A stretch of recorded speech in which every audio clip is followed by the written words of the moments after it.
Langsung aku bahas market hari ini. Seperti biasa aku bahas dari IHSG dulu, tapi aku akan bahas juga apa yang bikin market turun hari ini. Sebenarnya adalah cadangan devisa Indonesia yang anjlok dan juga lagi nunggu kepastian diskusi antara Donald Trump atau Amerika dan China. Dari itu aja kok bisa bikin market turun sih? Nanti kita akan bahas lebih detail, tapi agendanya hari ini kita akan bahas itu ya teman-teman semuanya.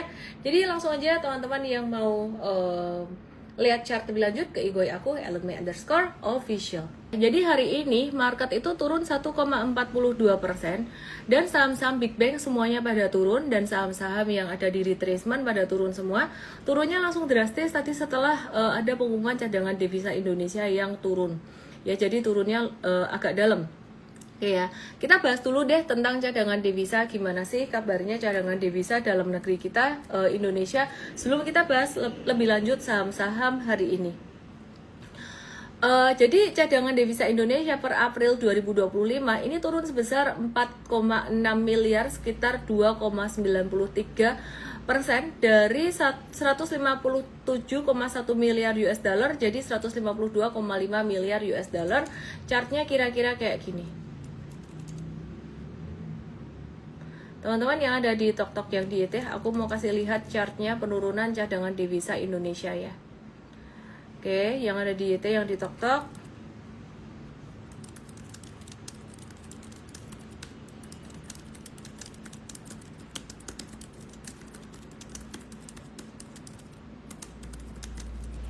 Lihat di IG aku. Nah, perhatiin di sini.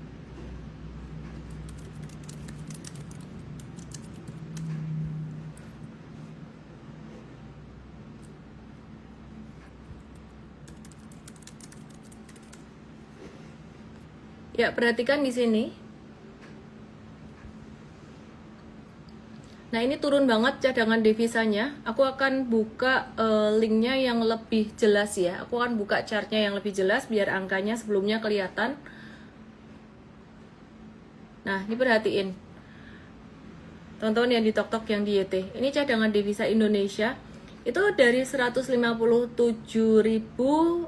juta US dollar, ini turun jadi 152.000 juta US dollar. Nah, apa yang menyebabkan cadangan devisa Indonesia ini turun? Bentar ya.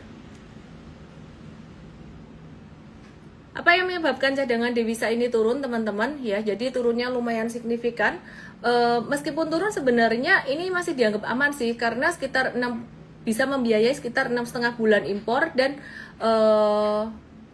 pembayaran utang luar negeri pemerintah. Nah, penyebab penurunannya sendiri karena pembayaran utang luar negeri pemerintah, kebutuhan buat memenuhi kewajiban pembayaran utang luar negeri ini bisa menguras cadangan devisa. Terus kemudian Bank Indonesia sebenarnya melakukan intervensi di pasar falas untuk menstabilkan nilai tukar rupiah, itu yang bikin cadefnya jadi agak menurun.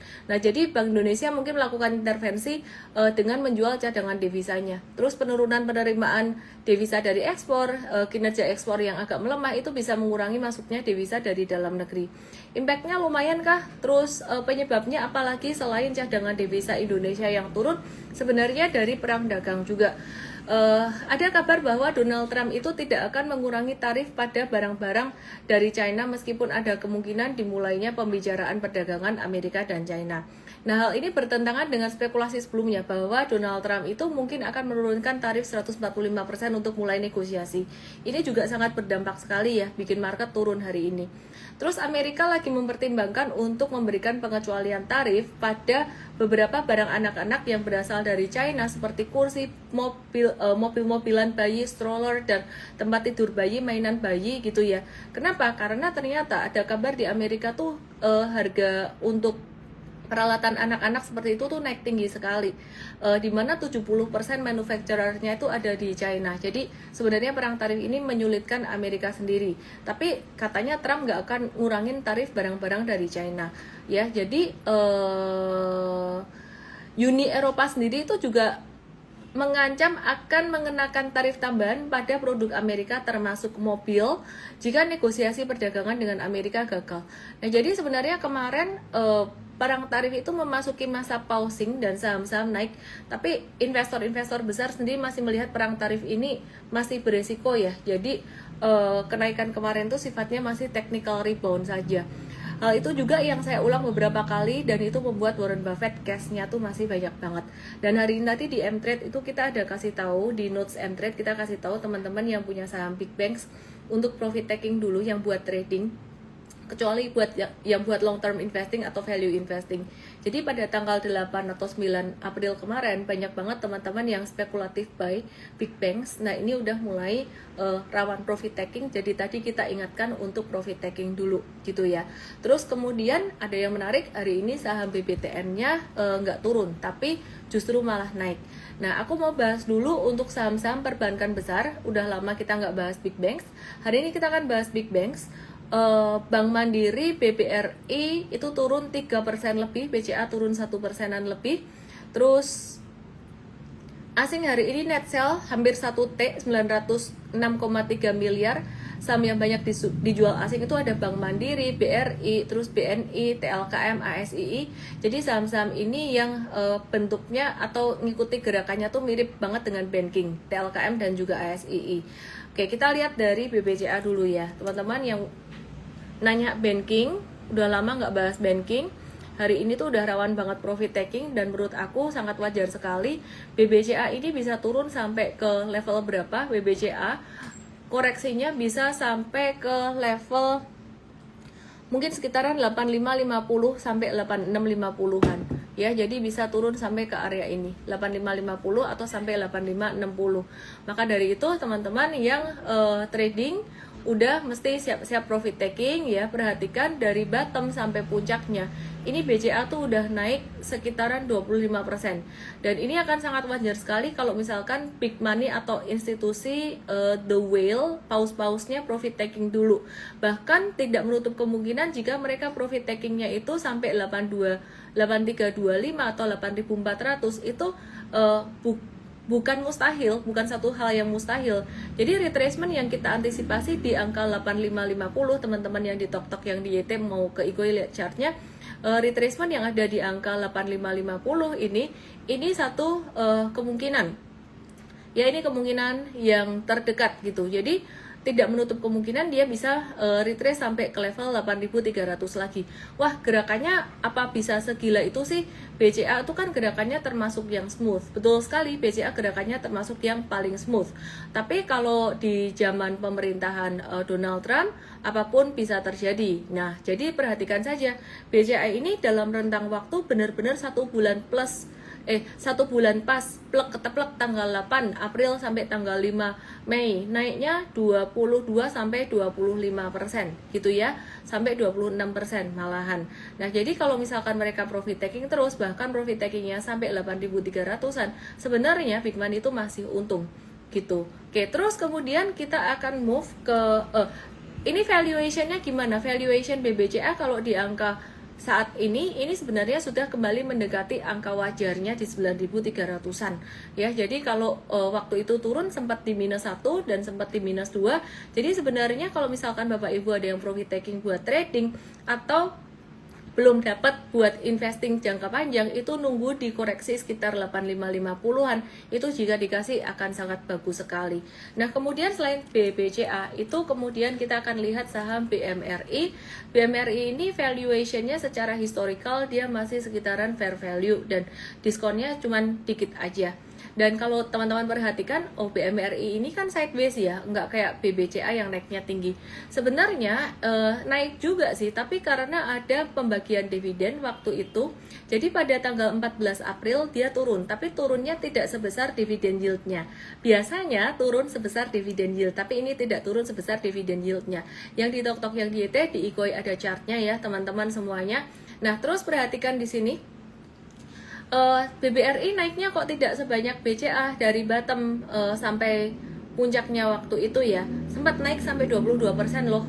Nah, terus kemudian kalau dihitung sampai harga tertinggi kemarin itu naik 19%, tapi ditambahin dividen yield sekitaran waktu itu kalau nggak salah dividen yieldnya sampai 9%. Jadi sebenarnya cuannya dari bottom banget BMRI ini bisa cuan sampai 27%-an. Nah, saat ini dia di angka 4790 kalau dihitung dari bottom itu masih cuan sekitaran 12 sampai 13%-an, 12,8%-an. Ditambah dengan seandainya teman-teman dapat dividen waktu itu teman-teman beli di harga di 24 Maret waktu itu sekitaran 4.300-an, ya itu berarti teman-teman dapat tambahan cuan 9%-an. Atau di 8 April sampai hari ini kalau penutupan hari ini cuan 6%, tapi kalau ketambahan dividen 9% artinya cuannya 15%. Bisa jadi kemarin udah jualan juga, cuannya pastinya lebih banyak. Intinya aku mau kasih tahu aja bahwa institusi atau big money mereka lagi bersiap untuk profit taking ini. Nah, BMRI ini kira-kira bisa turun sampai angka berapa sih? Kita anggap dia ada tambahan cuan 9% kemarin dari dividen ya. Investor-investor gede ya. Anggap aja mereka dapat di harga bawah. Nah, mereka nggak mau rugi, nggak bakalan rugi. Jadi kalau misalkan di harga 4510 itu harga 8 April itu masih bisa turun lagi nggak sih? Kok kayaknya ya tidak menutup kemungkinan masih bisa turun lagi. Loh, Miss jangan nakut-nakuti loh, kemarin tuh udah naik tinggi, masa terus dikasih kemungkinan sampai turun begini ya, sampai turun begini. Nah, jadi perhatikan sampai 4350 turun sampai di sini atau sampai 4250 bisa atau enggak sih? Wah, kita nggak tahu, anggap aja segala kemungkinan bisa terjadi di masa atau di periode Donald Trump ini. Meskipun sebenarnya kalau saya melihat sebenarnya bargaining power China itu sangat tinggi sekali dan seharusnya kalau Donald Trump pakai akal sehatnya, Presiden Amerika kalau pakai akal sehat, mestinya dia ada bisa agak turun dikit lah harusnya, mestinya bisa menyesuaikan kalau dia mau dengerin penasihat-penasihatnya. Tapi saya melihat kok ada kecenderungan secara emosional yang agak di luar kewajaran. Ya, jadi mencari kata-kata yang lebih sopan ya, karena however dia adalah presiden gitu loh, agak di luar kewajaran, kayak ngepost foto dia pakai bajunya Pope kayak gitu kan, itu di luar nalar gitu loh. Jadi kalau Anda trading, Anda nggak bisa ngomong, Bapak Ibu nggak bisa ngomong harusnya kalau orang wajar waras tuh gimana. Tapi kalau udah di luar kewajaran, di luar kewarasan, ya bisa saja dia mengambil keputusan yang aneh-aneh. That's why aku setuju banget dengan kata Morgan Housel di bukunya Psychology of Money. Kita harus selalu siap dengan surprise. Maka dari itu tadi di M-Trade dan di M-Fast kita kasih tahu, ada nggak yang trading big banks? Kalau ada yang trading big banks untuk keperluan trading, not for long term investing, hari ini profit taking. Kalau besok naik lagi gimana? Urusan besok. Yang paling penting kita bisa manage the risk dulu. Sebenarnya kemarin market selama beberapa minggu ini udah mulai uptrend, tapi hari ini beberapa saham yang kita beli di retracement ternyata breakdown. Nah, kita harus disiplin. Ya, jadi selama market masih uptrend, ya kita berani masuk on retracement. Nah, tapi kalau dia breakdown, ya kita harus keluar. Oke ya. Nah, aku mau bahas dulu big banks. Saya selesaikan, nanti saya akan bahas untuk saham-saham yang on retracement tapi breakdown itu contohnya kayak gimana. Nah, jadi perhatiin ini ada saham BMRI, terus kemudian BBRI tadi udah saya bahas belum ya? Kurang lebih mirip dengan BMRI ya. Ya, kalau ditanya sampai bisa turun sampai berapa? Simpel aja lah, ambil aja the last low. Ambil aja last low, anggap aja sampai di 350 atau 3460. Segala kemungkinan bisa terjadi di market, meskipun kecil, apalagi di era Donald Trump ya. Jadi aku selalu anggap semua kemungkinan bisa terjadi di market gitu. Nah, Warren Buffett sendiri tuh kalau kita lihat ya, dia belum masukin cashnya banyak loh. Jadi yang dia masukin baru sebagian kecil aja di market, padahal kemarin marketnya udah naik tinggi. Jadi dia nggak buru-buru, dia masih melihat resiko di market itu secara perekonomian, secara makro masih lumayan signifikan. signifikan. Nah ini BBNI juga candlenya melengkung ke bawah seperti ini, patternnya ini juga ada potensi terkoreksi.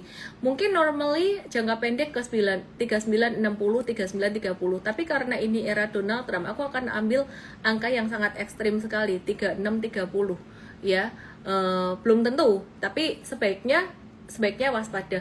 Saya lebih baik ngasih tahu orang untuk waspada di era seperti ini daripada ngepom-pom dan kalian serakah. Kalau serakah kan resikonya pas turun rugi ya.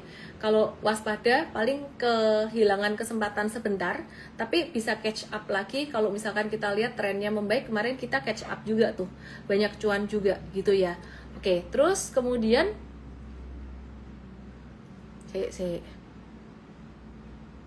nah, untung filternya gak mati. Kayak tadi kepencet mati filternya kan. Oke.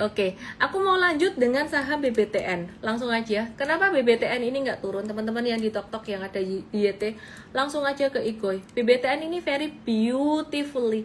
Jadi M-Trade itu ngincer banyak buy on retracement. Dan hari ini ada beberapa saham on retracement. Nah, perhatikan, sebagian besar saham itu bentuknya kayak gini. Aku gambar dulu ulang ya. Aku gambar ulang dan aku ilangin indikator-indikator ini biar teman-teman tidak salah fokus ya. Aku ilangin. Teman-teman yang di TokTok yang di YT langsung ke Igoy untuk belajar ngelihat pattern di sini. Jadi sebenarnya inti dari analisis kita itu bukan analisis teknikal yang cuma sekedar ngebaca indikator, tapi prinsipnya kita ngerti posisi kita di siklus itu bagaimana. Nah, merah ini adalah tren turun atau siklus turun atau stage 4. Nah, kalau diperhatikan dia breakout dari stage 4 ini pada tanggal 26 Maret, dan kalau kita kasih garis di sini ya, ini jadi stage 1, 26 Maretnya gagal naik, ini jadi stage 1. Kemudian perhatikan, pada tanggal 16 April dia tuh jadi stage 2. Nah, karena dia breakout di 16 April ada stage 2, waktu itu kita tunggu jangan buru-buru. Ini loh yang kita maksud, meskipun marketnya crash waktu itu, dan meskipun telat, ya jadi nggak benar-benar dapat di bottom banget kayak di 25 Maret atau di 8 April kita waktu itu masih wait and see kan ya. Nah, jadi investor besar pun sebenarnya masih wait and see juga. Tapi kita tetap dapat cuan. Nah, perhatikan di sini. Kita tetap dapat cuan. M-Trade itu ada trading BBTN. Sebentar ya. Aku coba bukain buat BBTN-nya M-Trade. Aku refresh dulu sebentar. Aku mau kasih lihat TikToknya 2 kali itu gimana cara TikToknya. Ini aku kasih lihat buat kapan dia waktu itu jualan dan kapan review buy lagi. Oke ya, kita lihat BBTN.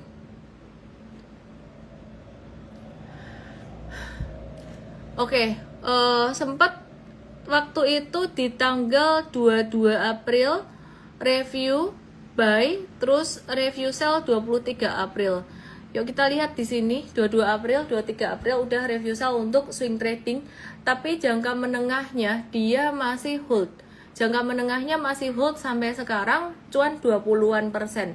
Nah, sempat buy lagi BBTN-nya kalau nggak salah kemarin atau tadi ya BBTN ya. Kita sempat review buy lagi. Perhatikan di sini. Review buy-nya 6 Mei, review sell 8 Mei. Nah, ini berarti 6 Mei itu di sini. Di sini. 2 hari yang lalu. Hari ini review sell. Meskipun sebenarnya candlenya Marubozu. Tadi kita sebenarnya belum mau sell sih, tapi akhirnya kita sell karena ngelihat market banyak banget profit taking. The only one yang masih strong bullish untuk sektor finansial atau perbankan itu yang lain agak-agak melambat ya, masih bull tapi agak melambat. Itu BBTN dan bahkan hari ini naiknya volumenya sangat kencang sekali. Nah, jadi sebenarnya ada apa sih dengan BBTN ini ya? Jadi dia kelihatan banget diburu oleh investor besar dari awal April kemarin gitu. Nah, BBTN ini dia kedapatan sentimen positif dari Bank Indonesia yang baru aja memberikan signal adanya peluang penurunan suku bunga pada Mei 2025. Sebenarnya kalau BI nurunin suku bunga itu bank lain juga diuntungin. Tapi just karena BCA, BRI, Bank Mandiri, dan BBRI naiknya udah signifikan, bahkan yang lain disertai dengan dividen gede. Investor gede itu profit taking, udah itu toh. Mereka tuh nggak jelek, mereka tuh just profit taking aja. Makanya tradernya tadi kita kasih tahu profit taking juga. Nah, BBTN ini kedapatan sentimen positif dari Bank Indonesia yang baru ngasih signal adanya peluang penurunan suku bunga di Mei 2025. Nah, terus dengan penurunan suku bunga ini, potensi penurunan suku bunga ini, minat kredit seperti KPR bakalan naik dan ini bakalan nguntungin BBTN yang penyaluran kreditnya tuh fokus pada segmen KPR dengan pangsa pasar 35%. For your information, rapat Bank Indonesia tanggal 21 sampai 21 Mei 2025 kita tungguin aja. Dan hari-hari itu ya deket my birthday, dan biasanya kalau pas my birthday saham naik, amin. Oke ya.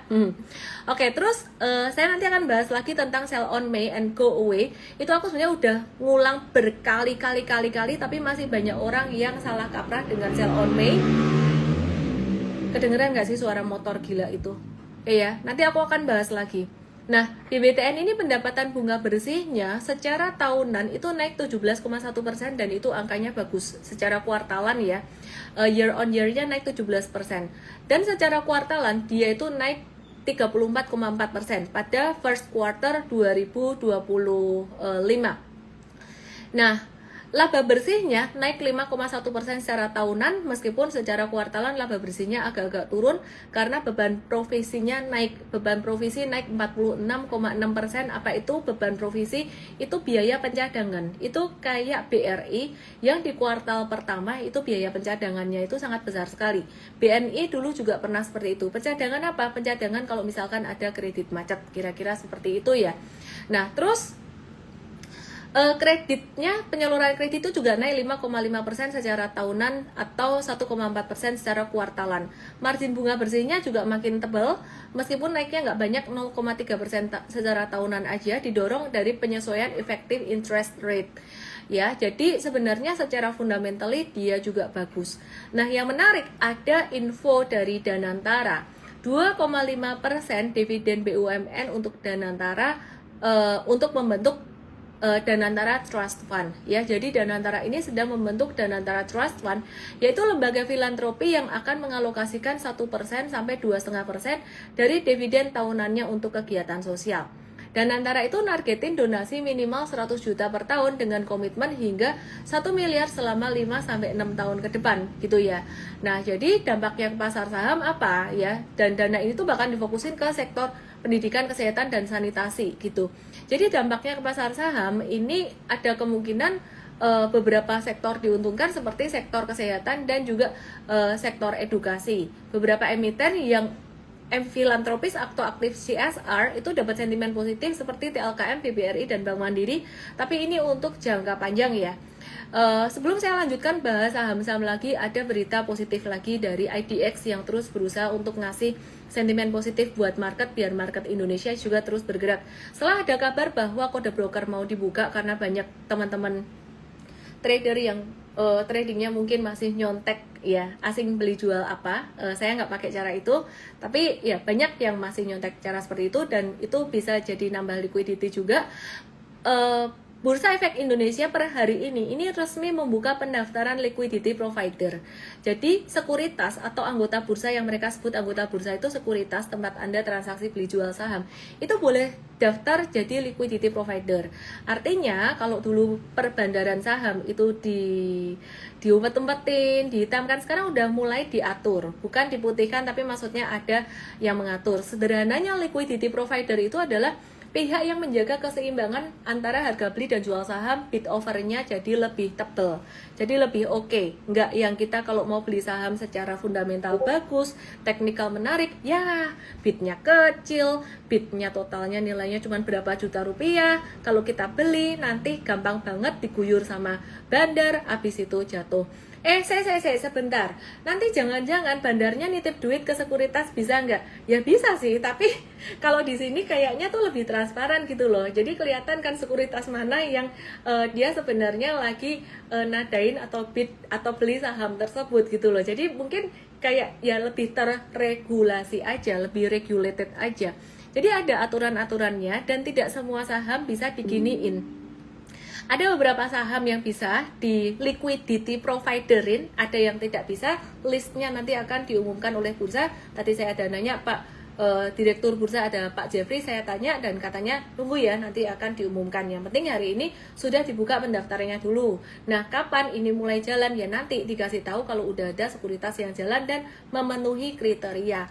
Oke, nah aku mau bahas saham-saham sekarang ya.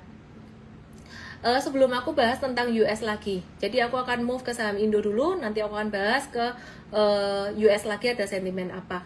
Jasa Marga. Hasil rapat umum pemegang saham tahunan hari ini, Jasa Marga tuh dapat restu buat bagi dividen 1,13 triliun atau setara 25% dari laba bersihnya. Dividen per share-nya 156,23 per lembar saham dan potensi yield-nya 3,8%-an. Kira-kira seperti itu. Nah, biasanya kalau perusahaan ada RUP rapat umum pemegang saham, itu biasanya harganya tuh malah naik setara dengan dividen yield-nya. Tapi hari ini JSMR malah turun. Dan tadi pagi, nah ini kita mulai belajar, kita tadi pagi udah mulai sebenarnya buy on retracement Jasa Marga. Nah, jadi makanya aku bilang teman-teman kalau mau trading saham atau kripto atau forex itu nggak boleh melihat stop loss sebagai satu hal yang tabu. Jadi kalau misalkan diajak stop loss terus masih marah-marah, mungkin belum tahu caranya stop loss bagaimana, belum tahu ilmunya. Lihat di M-Trade Academy. Saya sekarang mau kasih tahu ilmunya sedikit saja di sini ya, cara bacaannya ini bagaimana. Nah, perhatikan Jasa Marga ini dia sempat naik sangat signifikan sekali. Di sini tadi moving average-nya aku ada tutup, sekarang moving average-nya aku mau buka sehingga teman-teman bisa melihat secara lebih detail apa yang terjadi di JSMR kali ini. Oke, nah sebentar, ini baru muncul satu, aku refresh dulu chartnya, udah muncul. Nah, perhatikan JSMR per hari ini tuh sebenarnya retracement-nya very beautiful. Kemarin juga retracement-nya very beautiful.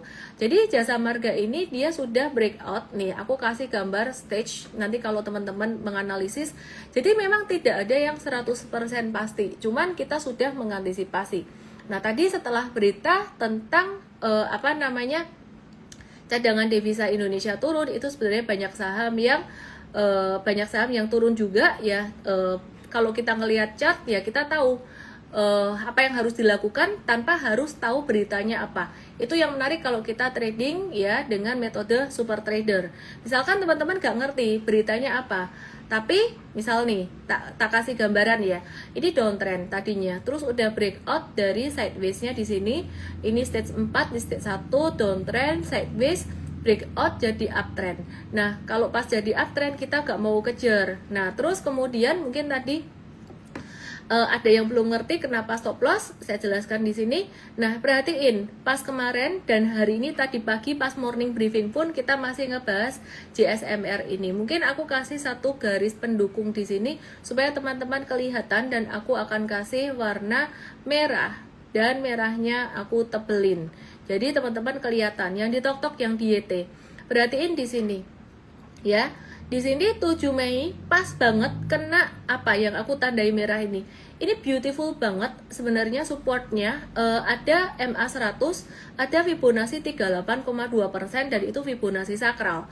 Terus kemudian hari ini tadi pagi juga masih di area tersebut dan volumenya kecil. Kalau beli on retracement memang volumenya kecil.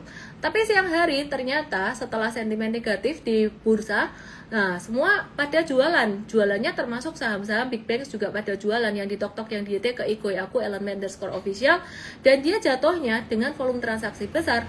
Dia jatuh tidak hanya menembus support warna merah ini, yang ini saya kumpulkan ada MA20, MA100, ada Fibonacci 38,2. Ternyata dia juga menembus support bawahnya 4090. Jadi kita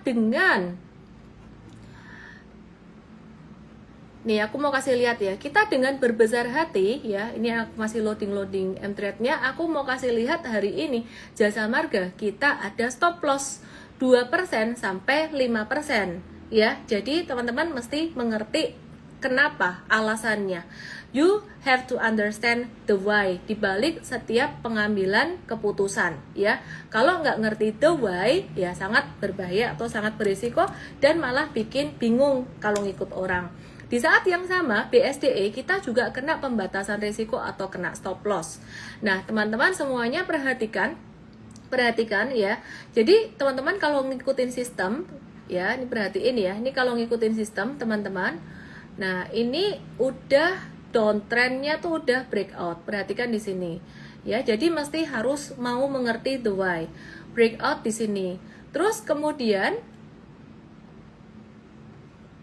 perhatiin di sini ya, ini breakout dari sini juga. Nah, breakout dari sini, ini kan breakout dari downtrend. Nah, ini breakout dari sideways atau stage 1, di stage 4, stage 1, terus kemudian dia mulai uptrend. Perhatikan di sini, teman-teman. Sebenarnya kita lagi menunggu retracement-nya. Kemarin itu kita udah mau jualan BSDE. Tapi kemudian kita lihat kemarin tuh kita kan buy-nya di hijau ini ya, pas breakout ya. Nah, teman-teman yang udah belajar di Super Trader atau M-Trade ngerti. Yang ada di TokTok, yang ada di YT. Perhatikan chart saya di @ellenmei_official igoi saya. Nah, ini kemarin jatuh volume gede. Kita tadi pagi wait and see dulu, ketahan nih di sini, ketahan nih di sini. Volumenya kecil, ya udah nanti kalau misalkan mantul kan ini supportnya lumayan kuat, ya kita akan take profit pas di pantulan atau jual BEP pas di pantulan. Ternyata dia breakdown. Nah, kita harus disiplin, ya stop loss, ya udah stop loss. Karena kalau diperhatikan juga teman-teman ya, hari ini ada beberapa stop loss merah seperti ini. SMGR, CSMR, BSDE, SMGR turunnya tipis 1-5%, Jasa Marga 2-5%, BSDE 1-4%, ada profit taking era 10-12%, APLN 4-5%, LSIP 3-4%. Nah, ini ada beberapa yang jual BEP juga, yang biru-biru ini BEP, PNLF cut loss 1-7%, PANI, BEP, terus BBTN cuan 11-12%, MDKA cuan 10-12%, INCO 9-11%, MTEX 9-11%, kemarin Indika Energi 4-7,5%, LSIP cuan 5-6%, Raja 3-5%, Pesap cuan 6-8%. Lihat secara statistiknya, Harum 6-11%, MBMA 15-21, dan seterusnya. BPYP 33-35%, dan teman-teman bisa lihat di sini ya.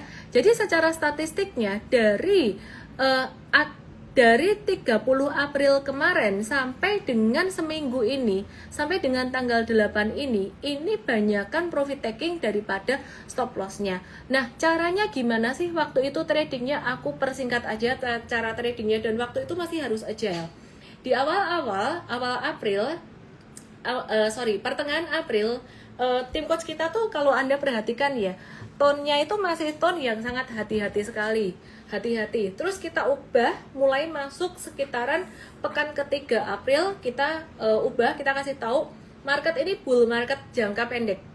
Ada yang udah jangka menengah, kelihatan dari beberapa MA yang udah ditembus untuk jangka menengah, dan juga trendline jangka menengah udah dijebol. Jadi kita bilang, oke, per pekan ketiga April kemarin itu marketnya sudah mulai agak bullish, sudah mulai agresif, tapi duit jangan dimasukin semuanya, karena sekali lagi kita ngelihat ini sebenarnya technical rebound doang. Technical reboundnya kok tinggi banget ya, zaman Donald Trump selalu begitu.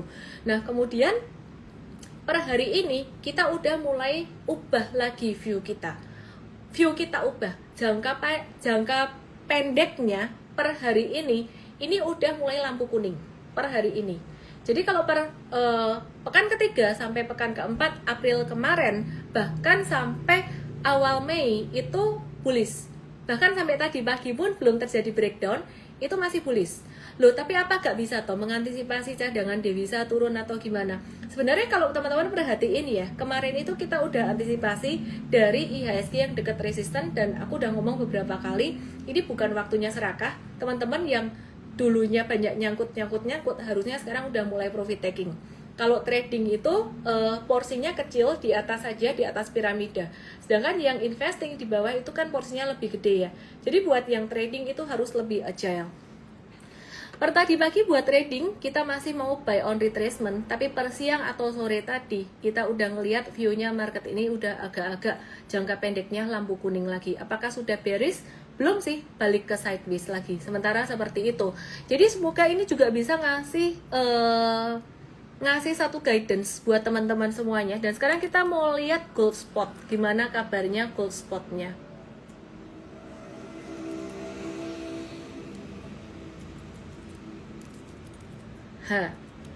Kalau ngomong kayak gini aku jadi lapar. Perhatikan gold spotnya teman-teman yang ada di TokTok, yang ada di YT. Lihat ke Igoi aku, @ellenmay_official. Perhatikan di sini. Gold.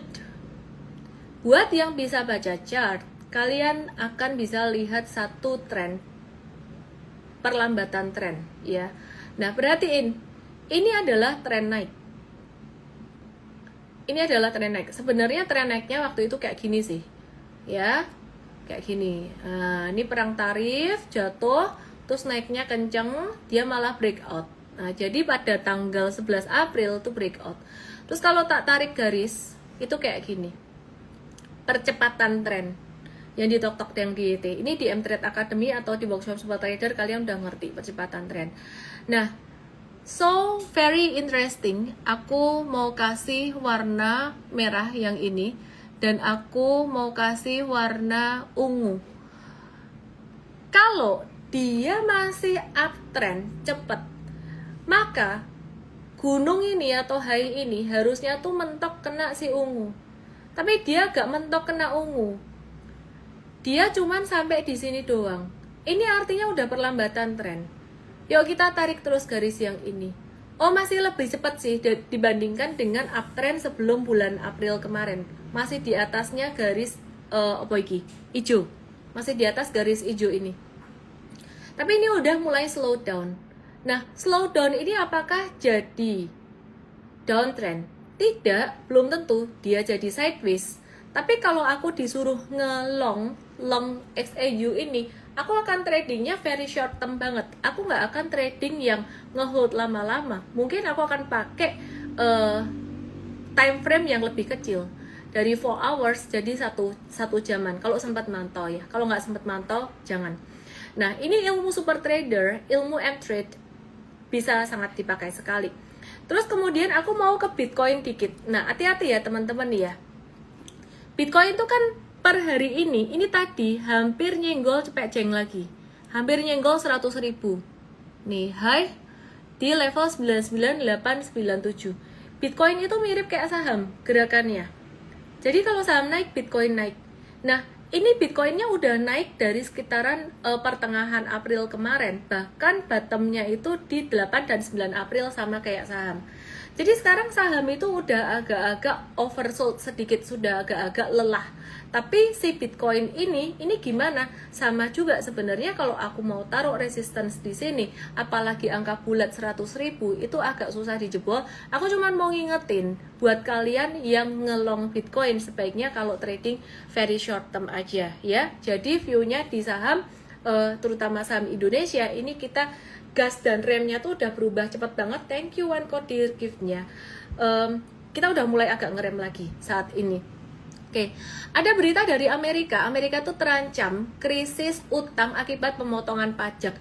Logikanya simpel banget. Jadi dari Amerika ini mereka tuh kan mau memotong pajak ya buat masyarakatnya supaya daya beli masyarakat itu tidak melemah karena harga naik karena tarif impor yang meningkat, harga barang naik tinggi, mereka mau beli barang susah, terus mereka mau meringankan rakyatnya dengan pemotongan tarif. Nah, jadi Trump itu berpikir bahwa gini deh, duit dari kenaikan tarif ini digunakan untuk subsidi istilahnya buat pemotongan pajak masyarakat. Tapi kan Trump gak bisa mikir sesimpel itu ya. Banyak pengusaha-pengusaha itu yang mereka udah langsung breaknya atau remnya itu sudah mulai ditarik gitu loh. Kenapa? Sudah mulai ngerem banget gitu loh. Kenapa? Ya karena perusahaan-perusahaan ini lagi wait and see. Mereka melihat bebannya tuh lumayan gede. Jadi mereka wait and see dulu dengan situasi saat ini yang tidak menentu. Kadang tarifnya katanya mau diturunin, dinaikin, diturunin, nggak jelas. Jadi mereka wait and see. Dan hal ini tidak hanya akan membuat kuantiti dari impor itu sendiri jadi turun, jadi kuantitinya turun. Tadi yang harapannya tarif impor, pendapatannya dari tarif impor naik karena kuantitinya sama, ternyata kuantiti dari impor itu turun. Mungkin Trump nggak memperkirakan sampai di situ. Yang kedua, yang sangat mengkhawatirkan, yang lebih dikhawatirkan adalah di US bisa terjadi kekurangan barang-barang yang didapat dari China karena banyak yang ngerem. Contohnya yang tadi aku baru aja baca berita, mereka tuh udah mulai kekurangan barang-barang untuk kebutuhan anak-anaknya kayak stroller dan lain-lain yang itu mahal, dan perusahaan-perusahaan itu banyak yang udah mulai ngerem, nggak mau banyak belanja lagi. Jadi mereka juga kayaknya lagi mikir lihat hal ini. Nah, jadi perkiraan Trump untuk mendapatkan penghasilan tambahan dari tarif ini bisa jadi salah. Dan jika dia tetap melakukan pemotongan pajak besar-besaran, ini akan berdampak pada penerimaan negara. Dan kalau penerimaan negara berkurang, pastinya negara mau bayar utang itu jadi agak susah. Ini gandeng geret kalau bahasa Jawanya, saling berkaitan satu dengan yang lain. Nah, ketika penerimaan negara itu berkurang dan mungkin jadi agak kesulitan ngebayar hutang, beban hutang Amerika ya, itu jadi membuat kepercayaan investor besar terhadap US Treasury atau obligasi negara Amerika itu jadi menurun. Dan itulah sebenarnya yang dilakukan oleh investor dari Jepang yang sempat jual-jualin obligasi Amerika. Dan itu juga di luar perkiraan Trump, di mana Trump itu memperkirakan bahwa kalau aku bikin fear tentang tarif seperti ini, orang-orang bakalan beli US Treasury karena dianggap safe haven. Ternyata enggak. Jadi makanya dia langsung cepat banget berubah dari garang terus jadi kelihatan kayak baik, jadi miau miau miau miau ya kan, jadi kayak baik gitu. Terus kadang-kadang garang lagi, sebenarnya dia tuh gemes banget. Aku tahu pasti dia tuh gemes banget. Tapi dia lagi kalah posisi, ya sekarang dia jadi miau miau dulu gitu loh. Ya, anyway, dengan demikian saya menyimpulkan bahwa koreksi market penurunan saham hari ini yang dilakukan oleh investor-investor gede bukan cuman karena cadangan devisa Indonesia anjlok, tapi investor juga mulai wait and see lagi dengan kondisi perang tarif di mana Trump ada sempat ngomong nggak akan ngurangi tarif barang-barang dari China. Jadi pemikiran Warren Buffett yang melihat di depan tuh masih akan ada diskon kok kayaknya masuk akal. Jadi aku bukan mau nakutin kalian, tapi berpikirlah rasional ketika investing. Kalau pas marketnya naik seperti kemarin itu, ya boleh trading, tetap kita trading, and trading. Tapi ketika ada waktunya harus ngerem, kita rem. Kayak tadi kita ada cut loss beberapa saham, tapi setelah saya kasih lihat ya, dalam beberapa waktu yang terakhir itu profit takingnya juga banyak. Dan ini masih ada beberapa saham yang kita hold posisi jangka menengah, masih posisi cuan sejak bulan April kemarin. Itu yang ingin saya sampaikan, semoga bisa bermanfaat. Kalau kalian pengen dapat guidance dari M-Trade day to day, DM saya EMT57 lagi ada promo sampai hari Sabtu ini.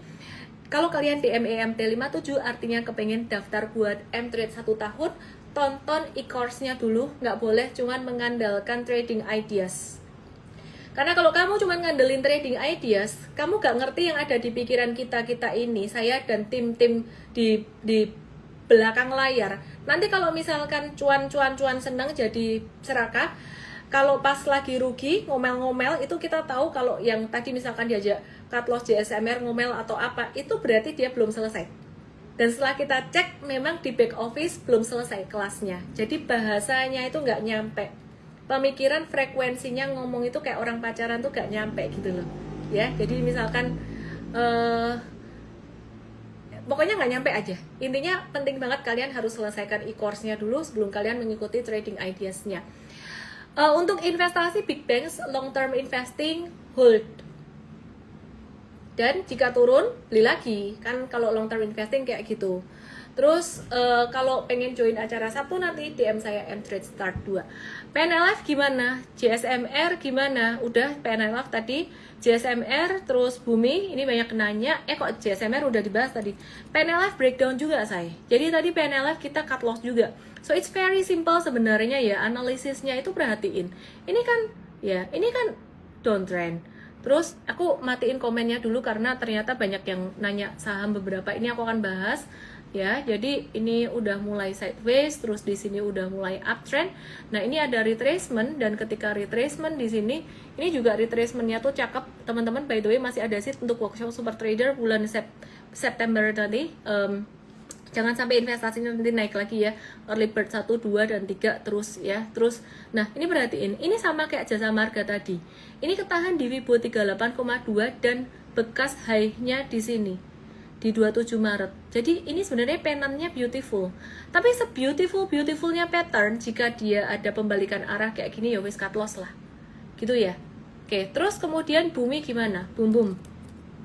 Kita gak ada bumi. Bumi patternnya, aku bersihin dulu. Sama semuanya, ini boom dia sebenarnya trennya juga sudah membaik.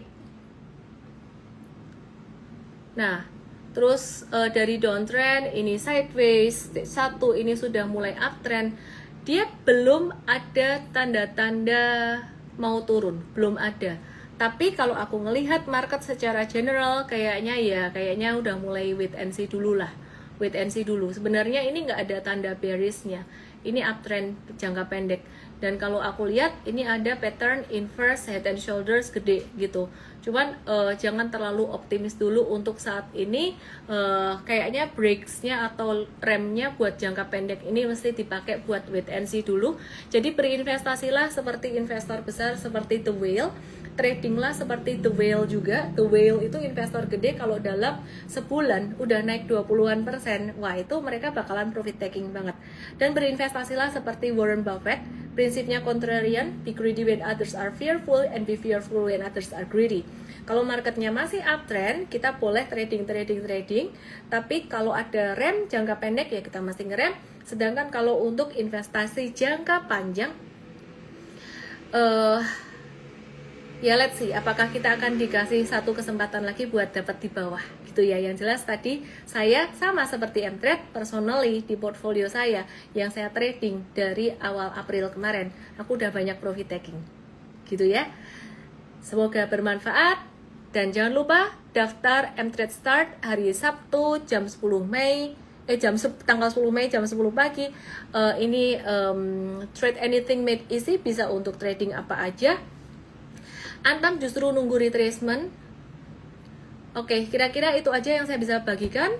Terus selengkapnya aku nggak bisa bahas saham satu persatu karena di live tujuanku kasih garis besar strategi market. Kalau bahas saham satu persatu itu tempatnya di Mtrade di morning briefing besok. Saya Ellen May, salam profit, semoga bermanfaat. Terima kasih giftnya yang di TokTok follow Ikoi aku Ellen May _official, yang di Ikoi dan di TokTok follow subscribe YouTube aku. Ntar kena gini sama TokTok ya. Sama YT ya. Ya, YT aku. Dah. Good night.